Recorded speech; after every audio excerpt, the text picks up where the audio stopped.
વિદ્યાર્થી મિત્રો, આજના લેક્ચરમાં મારી યુટ્યુબ ચેનલમાં આપનું સ્વાગત કરું છું. આજનો લેક્ચર છે ધોરણ 10 ગણિત, જેમાં ચેપ્ટર નંબર 9 ત્રિકોણમિતિના ઉપયોગો નો સ્વાધ્યાય 9.1નો દાખલા નંબર 14 આજે આપણે ભણીશું. તો દાખલા નંબર 14માં શું કીધું છે કે 1.2 મીટર ઊંચાઈવાળી એક છોકરીને, હવે આ દાખલામાં તમે અહીંયા નીચે જોશો કે આકૃતિ રેડી છે. કેમ? કારણ કે ચોપડીમાં રકમની સાથે આકૃતિ દોરીને જ આપેલી છે. આ દાખલામાં છોકરાઓને એટલી સરળતા છે કે આકૃતિ જાતે દોરવાની નથી. તો 1.2 મીટર ઊંચાઈવાળી એક છોકરી જમીનથી 88.2 મીટર ઊંચાઈ પર રહેલ એક બલૂન જોવા મળે છે. તો છોકરી અહીંયા ઊભી છે અને એને બલૂન જોવા મળે છે. તો આ બલૂનનું પ્રારંભિક સ્થાન, પહેલું સ્થાન એ. પવનને કારણે તે સમક્ષિતિજ રેખામાં ગતિ કરે, એટલે કે સીધું પવનને કારણે બલૂન ગતિ કરે છે અને એ ઉપરથી કયા સ્થાન ઉપર આવે છે? સી ઉપર, સીધી જ રેખામાં, ક્યાંય આડું અવળું જતું નથી. કોઈ એક સમયે છોકરીને તેના ઉચ્છેદ કોણનું માપ 60 મળે છે, એટલે કે થોડા સમય બાદ બલૂનના ઉચ્છેદ કોણનું માપ ઘટીને 30 થઈ જાય છે. તો પહેલાં જ્યારે બલૂન એ ઉપર હતું ત્યારે માપ હતું 60, પછી બલૂન દૂર ગયું તે વખતે માપ થઈ ગયું 30.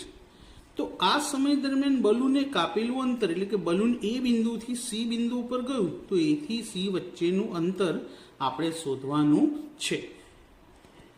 એ બિંદુથી સી બિંદુ સુધીનું, અને એસીનું અંતર કોના જેટલું હશે? બીડી જેટલું, કારણ કે ચતુષ્કોણ એટલે કે લંબચોરસ બન્યો છે આ, અને લંબચોરસમાં સામસામેની બાજુ કેવી હોય છે? સરખી હોય છે. તો સૌથી પહેલા આકૃતિ છે એની વિગત લખીએ કે ધારો કે EF બરાબર છોકરીની ઊંચાઈ કેટલી છે? 1.2 મીટર. EF ની સામેની બાજુ કઈ છે? DH બરાબર EF થશે 1.2 મીટર, કારણ કે સામે સરખા હોય. CH બલૂનની જમીનથી ઊંચાઈ, બલૂનની જમીનથી ઊંચાઈ કેટલી આપેલી છે આપણને? 88.2 મીટર. મેં અહીંયા આગળ દર્શાવેલી પણ છે 88.2 મીટર. હવે CH એટલે કે બલૂનની જમીનથી ઊંચાઈ. હવે અહીંયા છોકરી ઊભી છે.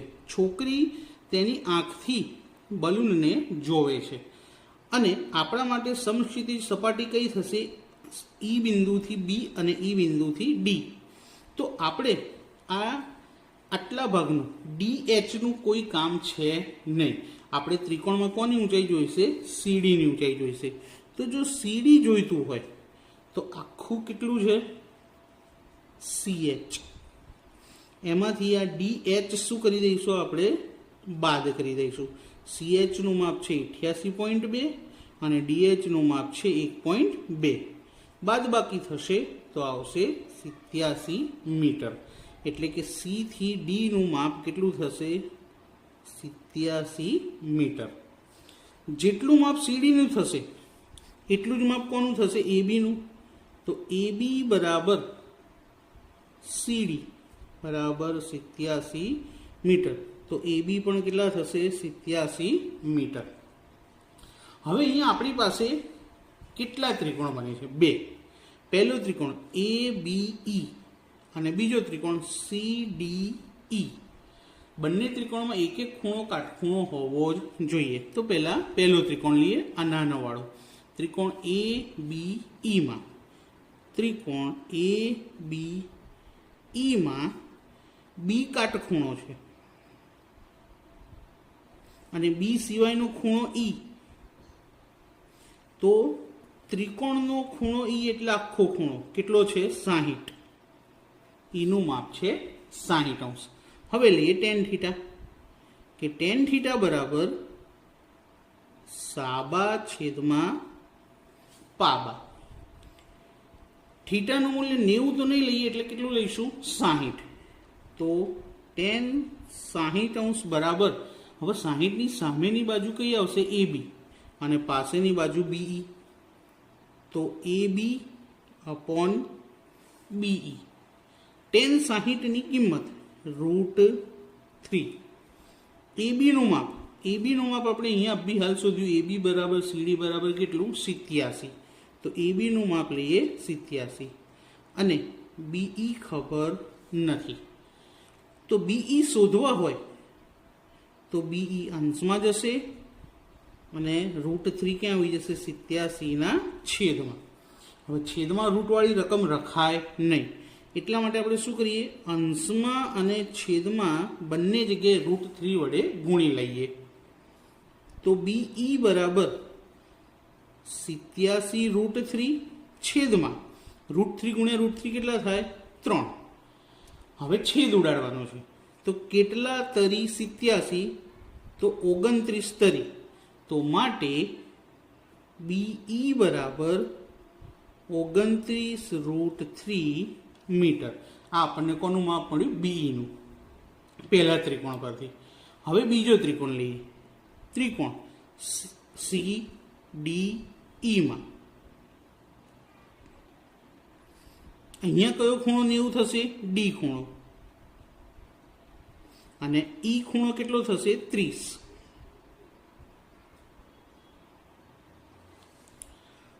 અહીંયા પણ tan θ બરાબર સાબા છેદમાં પાબા. થીટાની વેલ્યુ 30 લઈશું, તો tan 30° બરાબર આ 30ની સામેની બાજુ CD, અને પાસેની બાજુ એટલે આખી આવશે DE થી D સુધી, એટલે DE લખી શકાય. DE tan 30ની કિંમત 1/√3. CD નું માપ આપણે શોધી લીધું છે, કેટલું છે? 87. DE, તો આ DE છે એના બે ભાગ પડે છે. જો પહેલો ભાગ DB અને BE, તો DB વત્તા BE. DE ની જગ્યાએ એના બે ભાગ જે પડ્યા તે લખી દીધા.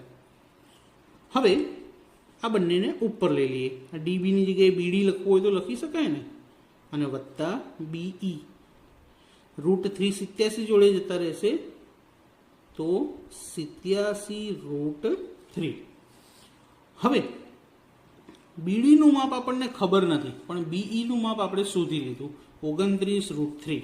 તો BD જેમ છે એમના એમ, BD વત્તા 29 √3 બરાબર 87 √3. માટે BD બરાબર 29 સામે જશે તો પ્લસના શું થઈ જશે? માઇનસ. તો 87 √3 માઇનસ 29 √3. તો માટે BD બરાબર 87માંથી 29 બાદ કરવાના છે. તો બાદબાકી 7માંથી 9 ના જાય તો 17માંથી 9 જાય તો 8, અને 7માંથી 2 જાય તો 5, અને √3 જેમ છે એમના એમ. ખાલી આગળની સંખ્યાની જ બાદબાકી થશે. √3માંથી √3 બાદ નહીં કરવાના, એ કોમન લઈ રહ્યા. તો BD નું માપ કેટલું મળ્યું? 58 √3. હવે BD નું માપ કોના જેટલું છે? AC જેટલું. અને AC એટલે શું છે? બલૂને કાપેલું અંતર. તો માટે લખી દઈએ કે માટે બલૂને કાપેલું અંતર AC બરાબર BD, બંને સરખા છે સામસામેની બાજુ, બરાબર 58 √3 મીટર. તો મિત્રો દાખલો એકદમ સરળ છે. બીજું કે આકૃતિ તમને આપેલી હશે એટલા માટે વધુ સરળ રહેશે. તો મિત્રો વિડીયો કેવો લાગ્યો મને કોમેન્ટમાં જરૂરથી જણાવજો, અને ગમ્યો હોય તો એક લાઈક કરજો, તમારા ફ્રેન્ડ્સને શેર કરજો, અને ચેનલને સબસ્ક્રાઈબ કરવાનું ભૂલતા નહીં. Thank you.